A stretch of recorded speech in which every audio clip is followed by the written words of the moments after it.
নমস্কার, শুরু করছি প্যারালাল ঝলক। ঘোড়া থেকে আন্তর্জাতিক ফুটবলের যাবতীয় খবর নিয়ে আমাদের বিশেষ সেগমেন্ট খেল সকার। আনোয়ার ইস্যুতে ঘোরতর বিপাকে ইস্টবেঙ্গল। এবার তারা কি করবে, এই প্রশ্নই এখন সবচেয়ে বড়। লাল হলুদের শীর্ষকর্তা দেবব্রত সরকার জানিয়ে দিলেন তারা আপিল কমিটিতে যাচ্ছেন। নির্দিষ্ট সময়ের মধ্যেই আবেদন জানানো হবে। কি আমাদের লয়ার বললেন যে অ্যাপিল করা যায়, অ্যাপিল করার জায়গা আছে, আমরা অ্যাপিল করার জন্য অল ইন্ডিয়াকে জানিয়েছি, মডেলিটিটা চেয়েছি, দেখা যাক পাওয়ার পর অ্যাপিল করবো। অ্যাপিলটা কি দুটোর এগেইনস্টে, মানে একটা সাসপেনশন আর ফাইন? না, আমরা আমাদেরটা করব, আনোয়ারটা করবে, দিল্লিরটা করবে, নিশ্চয়ই করবে, নিশ্চয়ই আমরা করছি। আজকেই করছেন এটা বলা যায় নাকি, মানে করবেন? হ্যাঁ করবো, আজকে তো আর প্রসিডিওর লাগে, তো আমরা দিয়েছি, ওরা মডালিটি না দিলে করবো কি করে? 3 দিনের ভিতরে মডালিটি দেবে না, 10 দিন মনে হয় টাইম আছে। মডালিটি মানে ওটা গ্রাউন্ডটা দেবে, যে কেন ওটা করেছে। হ্যাঁ, গ্রাউন্ড না দিলে কিসের এগেইনস্টে যাবে? বৃহস্পতিবার কার্যকরী সমিতির সভা ডাকল ইস্টবেঙ্গল। সেখানেই রাস্তা খোঁজা হবে। কিভাবে এই পরিস্থিতি থেকে বেরিয়ে আসা যায়। বুধবার ক্লাবকর্তা ও ইমামিকর্তারা আইনজীবীর সঙ্গে আলোচনায় বসেছিলেন পরবর্তী পদক্ষেপ ঠিক করার জন্য। আনোয়ারকে নিয়ে গোটা প্রক্রিয়ার মধ্যে সেভাবে ছিল না ইমামি কর্তৃপক্ষ, তাই যে পরিণতি হলো তাতে বেশ অসন্তুষ্ট ইমামি কর্তারাও। গোটা এপিসোডে গুরুত্বপূর্ণ ভূমিকা নিয়েছিলেন দিল্লি এফসি কর্ণধার রঞ্জিত বাজাজ। তার উপর ভরসা রেখে যে পরিস্থিতি তৈরি হয়েছে তাতে অসন্তোষের সঙ্গে ক্ষোভও জমেছে ইমামি কর্তাদের মধ্যে। ইস্টবেঙ্গল আপিল কমিটিতে যাচ্ছে, প্রয়োজনে ব্যাপারটা ফিফাতেও যেতে পারে। তবে মোহনবাগান সচিব দেবাশিস দত্ত সেটাকে গুরুত্বই দিচ্ছেন না।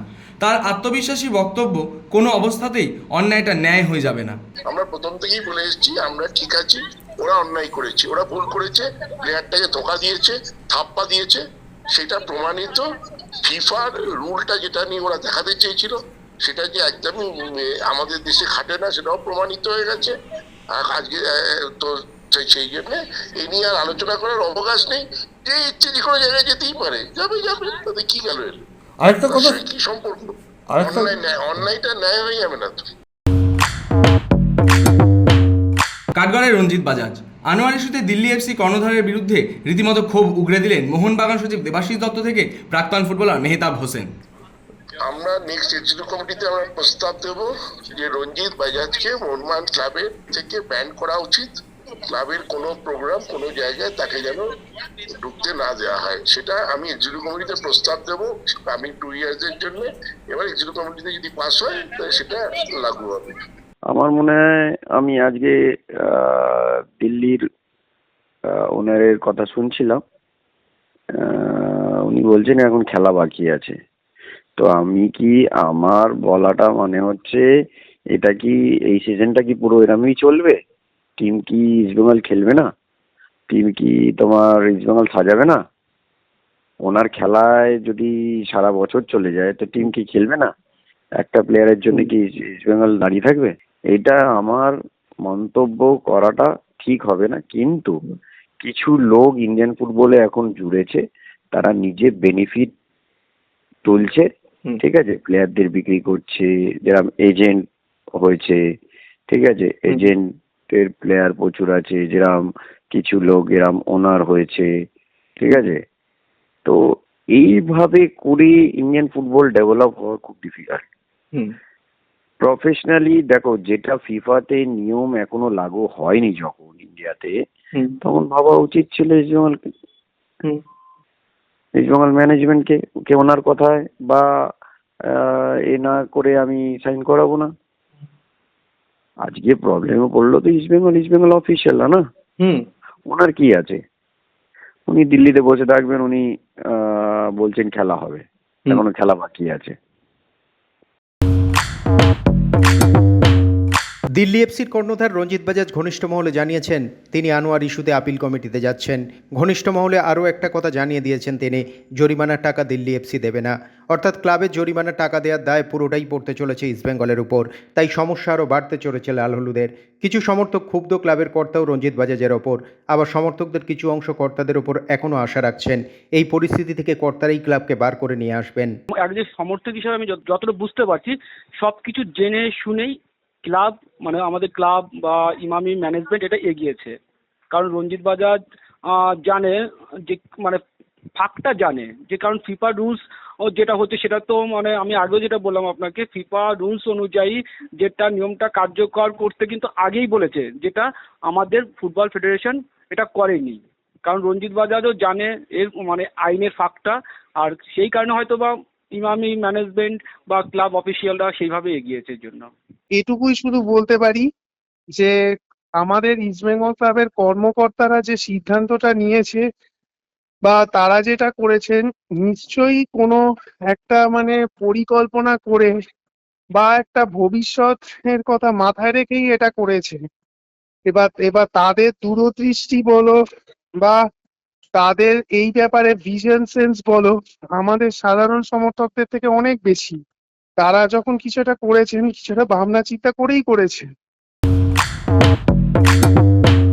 কঠোর সিদ্ধান্ত নিয়েছে অল ইন্ডিয়া ফুটবল ফেডারেশন। 4 মাসের নির্বাসন আনোয়ারের। ফুটবল মহল অবশ্য এই জায়গায় একটু সহমর্মী। এমনকি বেশ কিছু মোহনবাগান সমর্থক জানাচ্ছেন তারাও চান না একজন ফুটবলারের পা থেকে বল কেড়ে নেওয়া হোক। শুনুন এই কথাগুলো ইস্টবেঙ্গল সমর্থক নয়, বলছেন মোহনবাগান সমর্থকরা। প্লেয়ার হিসেবে কোনো মানে ন্যাশনাল টিমের ডিফেন্ডার সে যদি বসে যায় সেই জন্য কখনই ভালো লাগে না। সে যেহেতু আনোয়ার খেলুক যে কোনো দলে হোক, এবার যদিও কোনো অপরাধ করে থাকে তার জন্য পিএসসি কমিটিকে দিয়েছে শাস্তি। মুখে হাসি, তবে করুণ হাসি। ভিতরের ঝড় বাইরে বুঝতে দিচ্ছে না আনোয়ার। মঙ্গলবার রাতেই শহরে ফিরে এসেছিলেন। বুধবার ক্লাবে এসে দলের অনুশীলনে যোগ দিলেন। আপাতত শুধু অনুশীলন করে যাওয়া ছাড়া উপায় কী? আগামী 14ই সেপ্টেম্বর বেঙ্গালুরু এফসির বিরুদ্ধে আইএসএলে যাত্রা শুরু করবে ইস্টবেঙ্গল। তার আগে দলের রক্ষণ সমস্যায় চিন্তায় রাখছে লাল হলুদ কোচকে। নিশু নেই, আনোয়ারও নেই। রাকিব এবং জোথান পুইয়াকে দিয়েই সাইড ব্যাক সমস্যা মেটাতে হবে কার্লেস কোয়াদ্রাতকে। সেই সঙ্গে চোট থাকায় ছিটকে গিয়েছেন প্রভাত লাখরা। সব মিলিয়ে প্রথম ম্যাচের আগে দল গঠন নিয়ে বেশ চিন্তায় রয়েছেন লাল হলুদ হেড স্যার। বৃহস্পতিবার ঘরের মাঠে শেষ প্রস্তুতি সারবে ইস্টবেঙ্গল। না, শুক্রবার আইএসএলের প্রথম ম্যাচে ম্যাকলরেনের মাঠে নামার সম্ভাবনা প্রায় নেই। বুধবার অনুশীলনে এলেও দলের সঙ্গে অনুশীলন করলেন না। মাঠের ধারে একা একা হালকা অনুশীলন। তাকে ছাড়াই হয়তো মিশন মুম্বাইয়ে নামতে হবে মোহনবাগানকে। মোহামেডান এবার জেমি ম্যাকলরেনের সতীর্থ। পর্তুগিজ সেন্টার ব্যাক নুনো রেইসকে সই করালো সাদা কালো শিবির। কয়েকদিন আগেই ছিটকে গিয়েছিলেন মোহামেডানের তারকা ফুটবলার কাদেরি। অনেক আশা করে ঘানার ডিফেন্ডার কাদেরিকে এনেছিল মোহামেডান, কিন্তু চোট পেয়ে তার আইএসএলে খেলার সম্ভাবনা শেষ। তার পরিবর্তেই এই পর্তুগিজ ফুটবলারকে সই করালো মোহামেডান ক্লাব। তিনি মেলবোর্ন সিটিতে খেলেছেন। শোনা যাচ্ছে ইতিমধ্যেই ভিসার আবেদনও করে দিয়েছেন নুনো রেইস। সেন্টার ব্যাকের পাশাপাশি ডিফেন্সিভ মিডফিল্ডার পজিশনও খেলতে পারেন তিনি। This is a big miss for the team, and Kadiri very good player, very good person. He bring in the team quality. He bring positive energy, and now we miss him. This is like that. But look, we have another players who will take his position, and he will play good. This is like that in the football. গত টানা 3বার Kolkata league champion হলেও ঘরোয়া league এবার স্বস্তিদায়ক জায়গায় নেই Mohammedan. Super 6-এ উঠলেও group পর্বে 3য় স্থানে রয়েছে তারা। বুধবার ব্যারাকপুরের বিবেকানন্দ স্টেডিয়ামে ভবানীপুরের বিরুদ্ধে সুপার 6-এর লড়াই নেমেছিল সাদা কালো ব্রিগেড। ম্যাচের প্রথমার্ধ গোলশূন্য থাকলেও বৃষ্টির কারণেই স্থগিত হয়ে যায় ম্যাচ। বৃষ্টির পরিমাণ বাড়ায় পরে ম্যাচ বাতিলের সিদ্ধান্ত নেন রেফারিরা। আইএফএর তরফ থেকে এখনও সরকারিভাবে কিছু ঘোষণা করা না হলেও আইএফএ সচিব অনির্বাণ দত্ত জানিয়েছেন আগামী বৃহস্পতিবার দুপুর 3টে নৈহাটি স্টেডিয়ামে ম্যাচের বাকি 45 মিনিট খেলা হবে। আসন্ন আই লিগে দেখা যেতে পারে ভারতীয় অনূর্ধ্ব 20 দলকেও। যদিও এখনও পর্যন্ত চূড়ান্ত কোনো সিদ্ধান্ত হয়নি, কিন্তু ফেডারেশনের কার্যকরী কমিটির আলোচনায় অনূর্ধ্ব 20 দলকে আই লিগে খেলানোর একটা প্রস্তাব দেওয়া হয়েছে। 2026 সালের এশিয়ান গেমস এবং এশিয়ান কাপের কথা মাথায় রেখেই এমন ভাবনা। আই লিগের অন্যান্য দলগুলোর সঙ্গে খেললে তরুণ ফুটবলাররা আরও বেশি শক্তিশালী হবে বলেই মনে করছেন সকলে।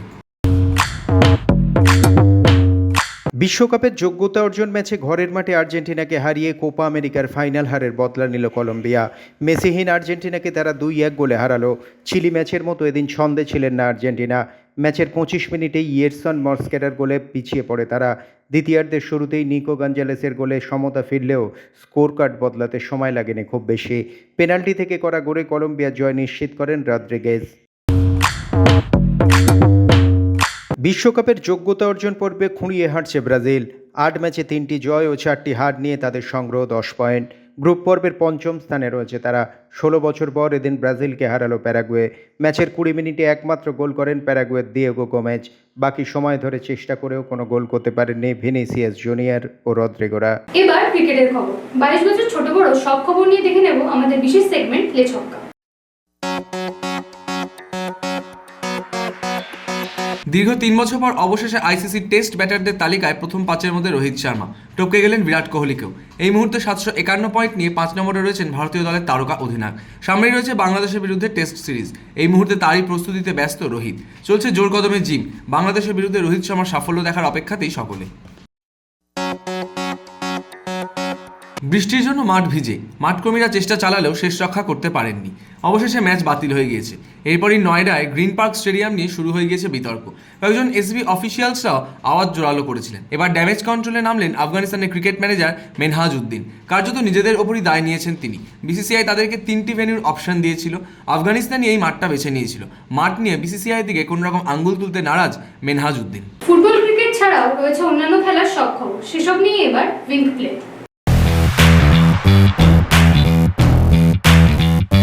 সদ্য সমাপ্ত প্যারালিম্পিক্সে 7টি সোনা, 9টি রূপো এবং 13টি ব্রোঞ্জ সহ মোট 29টি পদক জিতে ঐতিহাসিক সাফল্য পেয়েছে ভারত। প্যারিসে একাধিক নজির গড়েছেন ভারতীয় অ্যাথলেটরা। গত মঙ্গলবার দেশে ফিরেছেন তাঁরা। তাঁদের স্বাগত জানাতে বিমানবন্দরে হাজির ছিলেন অসংখ্য ক্রীড়াপ্রেমী।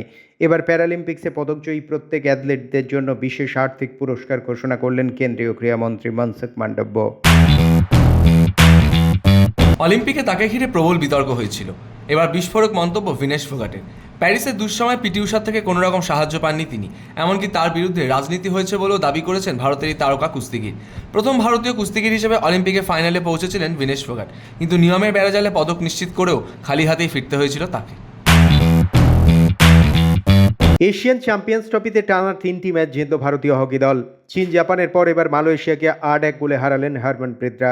এদিন ভারতের বিরুদ্ধে কার্যত দাঁড়াতেই পারেনি মালয়েশিয়া। ভারতের হয়ে হ্যাটট্রিক করেন রাজকুমার পাল, 2টি গোল করেন আরাইজিৎ সিং হুন্ডাল এবং 1টি করে গোল করেন যুবরাজ, হরমনপ্রীত এবং উত্তম সিং। ম্যাচের 34 মিনিটে 1টি গোল শোধ করেন মালয়েশিয়ার আকিমুল্লাহ। খেলার দুনিয়ার সারাদিনের বিভিন্ন মন্তব্য, বাছাই করা কিছু মন্তব্য নিয়ে এবার থ্রোইন।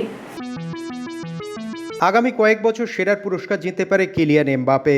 এছাড়া আর্লিং হালান্ড, জুড বেলিংহাম, লেভিন ইয়ামালেরাও রয়েছে। আধুনিক প্রজন্মের ফুটবলারদের মধ্যে অনেক প্রতিভা রয়েছে। পাকিস্তানের বিরুদ্ধে খুব ভালো খেলেছি আমরা, তবে সেটা অতীত। ভারতের বিরুদ্ধে খুব কঠিন একটা সিরিজ খেলতে নামবো আমরা। ক্রিকেটার হিসাবে আমি পাকিস্তান সিরিজের কথা ভুলে গিয়েছি, তবে নিঃসন্দেহে আত্মবিশ্বাস পেয়েছি আমরা। জানি না অলিম্পিক্সে আমাকে আদৌ কতটা সমর্থন করা হয়েছিল।